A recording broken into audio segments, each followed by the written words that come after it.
বৃষ্টি আর উজানের ঢলে উত্তর ও মধ্য অঞ্চলের বেশ কয়েক জেলায় বন্যা পরিস্থিতি আরও অবনতি হয়েছে। অবর্ণনীয় কষ্টে দিন কাটছে বানভাসী লাখো পরিবারের। 11 দিন ধরে চলা বৃষ্টি ও বন্যায় চরম ভোগান্তিতে কাটছে কুড়িগ্রামের চরবাসীদের দিন।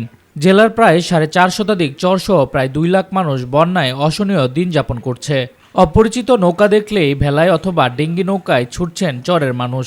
দুর্গম অনেক চরে মানুষের কাছে পৌঁছায়নি খাদ্য সহায়তা।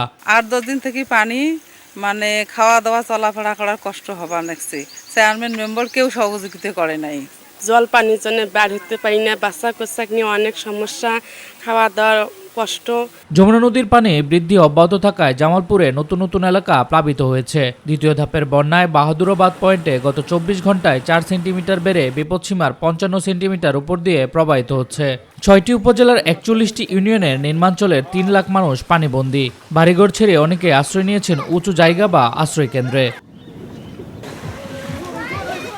যমুনা সহ নদ নদীর পানি বাড়তে থাকায় সিরাজগঞ্জে বন্যা পরিস্থিতির অবনতি হয়েছে। বন্যার পাশাপাশি চলছে ভাঙন।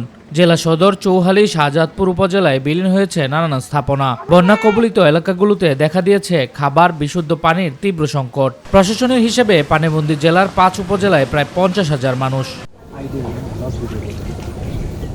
দ্বিতীয় দফায় বন্যার রেশ কাটতে না কাটতেই ভারী বৃষ্টি ও পাহাড়ি ঢলে পানিতে সুনামগঞ্জে ফের বন্যা পরিস্থিতি দেখা দিয়েছে। সুরমা নদীর পানি 45 সেন্টিমিটার বৃদ্ধি পেয়ে সুনামগঞ্জ শহরের 16 ঘর পয়েন্টের বিপদসীমার 30 সেন্টিমিটার উপর দিয়ে প্রবাহিত হচ্ছে।